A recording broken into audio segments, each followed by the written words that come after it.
in a positive way with the challenges of how to build a better society, how to build a better future for ourselves, the better we were going to be.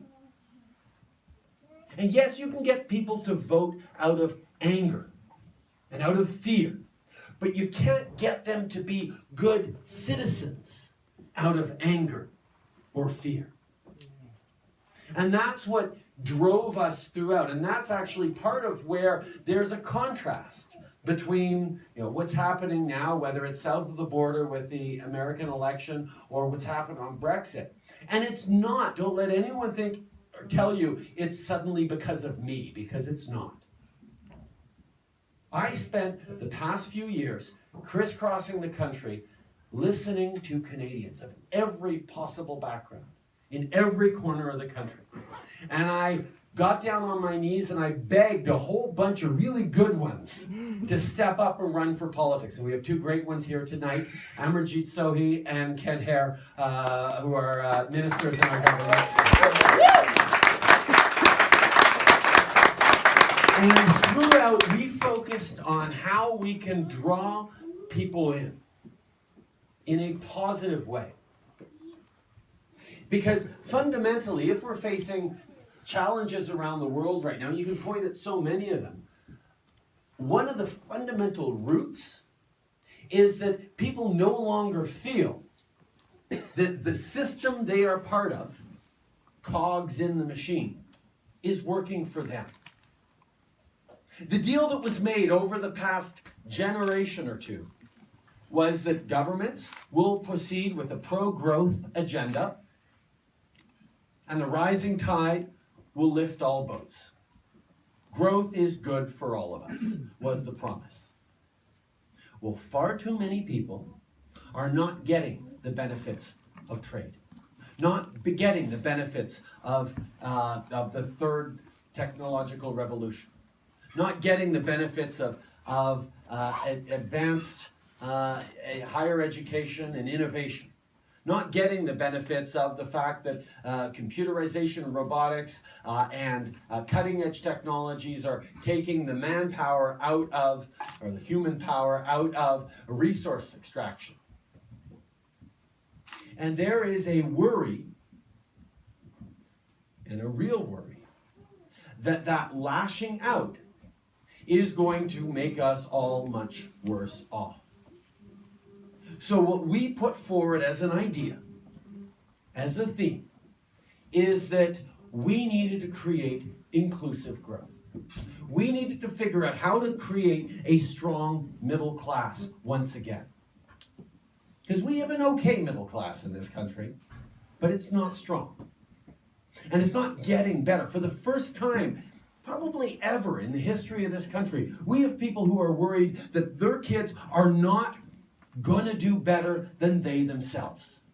I mean, think about the story of progress, the promise of this country, that every generation would do slightly better because of what the hard work of their parents were able to give them. Well, that's starting to break down, and people are ready to lash out, even if it means hurting themselves, if they're bringing down the institutions or the elites that have been doing well.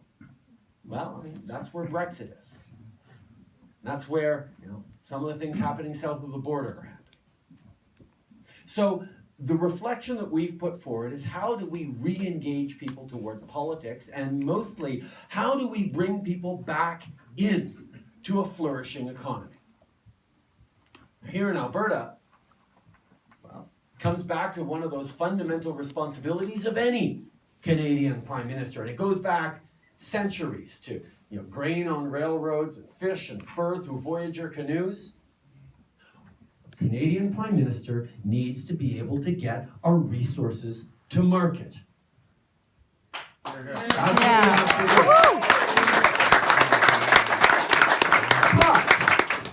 in the 21st century, it's not John A. Macdonald decreeing that there shall be a railroad, and I will fill my pockets with it at the same time, but we will sort of plow a railroad across the country. In the 21st century, because of active, engaged citizenship, because of informed, responsible democracies where people understand that they are part of the communities we're building, we need to have the public trust in order to build these resources, in order to get these resources to markets.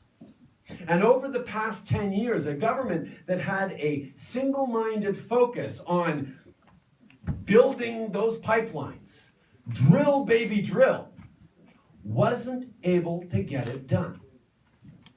What they did was they removed a lot of the environmental blockages that were preventing the pipelines from happening. They minimized the amount of consultation with communities, with indigenous leaders, with scientists that needed to be done to prevent those blockages from happening on building the pipelines.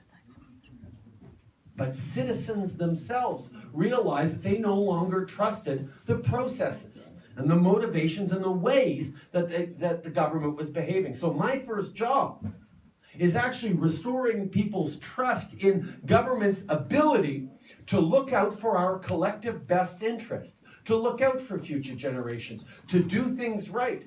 And the worst part of it is I've seen how so many oil and gas companies here are working hard on doing the right things, on being innovating, on reducing their emissions footprints, on moving in the right direction, and they haven't been getting any credit for it because of the narrative put forward by the previous government. So I know people are impatient that I be able to do in 10 months what the previous government wasn't able to do in 10 years, and I'm working on it. But the fact is, the fundamental building block of that is restoring people's trust in our capacity to get those big things right.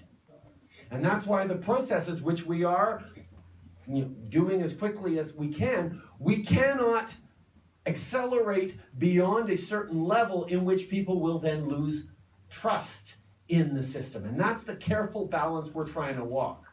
And I understand the pressures we're going through right now because we need the Albertan economy to turn around, not just for Albertans, but for all of Canada. I mean, for decades, Alberta supported the rest of the country through your taxes, through your growth, through contributing to Canada.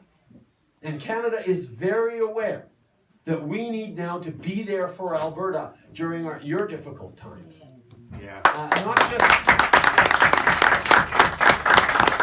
just, of course it's enough, not just out of the goodness of our own hearts from across the country, but because we know that when Alberta's doing well, the rest of the country is doing well as well. But what that means is we also have to create an environment in which, or a situation, conditions in which people are reassured that economic growth, that benefits, that new pipelines, that new energy projects are going to be done responsibly in a way that won't hurt future generations, sure enough, but also will contribute to everyone's economic well-being. And that's where some of the initiatives we put forward, like lowering taxes on the middle class, like putting forward a larger, more generous Canada Child benefit that's going to go to 9 out of 10 Canadian families, not wealthy families like mine, and some of yours in here, but to families who actually, to whom an extra $300, $500 a month tax-free is going to make a massive difference. And that's why we made changes to the CPP, Canada Pension Plan. CCB and the CCP, it's these are things that we're doing. The Canada Child Benefit, the Canada Pension Plan. These are things that will have positive impacts economically, absolutely, but also are all about restoring people's trust in our society and our country's ability to look out for each other. Because that's what we can't break. I mean, governments can't do everything, and they certainly shouldn't be trying to do everything. But certain things that we do, we need to do well.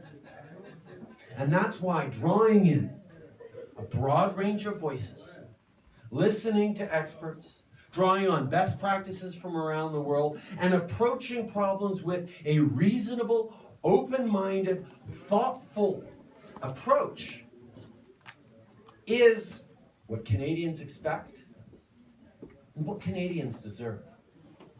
So if we've been successful over the past few months at getting things moving in the right direction, if we were successful in the election, it is simply because right across the country, despite all the cynicism about politics and the easy knee-jerk negativity that we tumble into so quickly sometimes, people have been stepping forward to support, to think positively, to contribute, to be here at places like tonight, to be thoughtful about the debates they're having with their neighbors, with their competitors, and to realize that Canada represents perhaps one of the great opportunities in the world to get things right, to showcase how diversity can be a strength.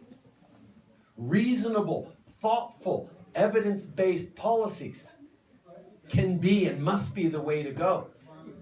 And where, as we pull together and look with optimism and positivity to the future, well then anything becomes possible. And because this is Canada, it will be possible. Yeah. Thank you very much, everyone.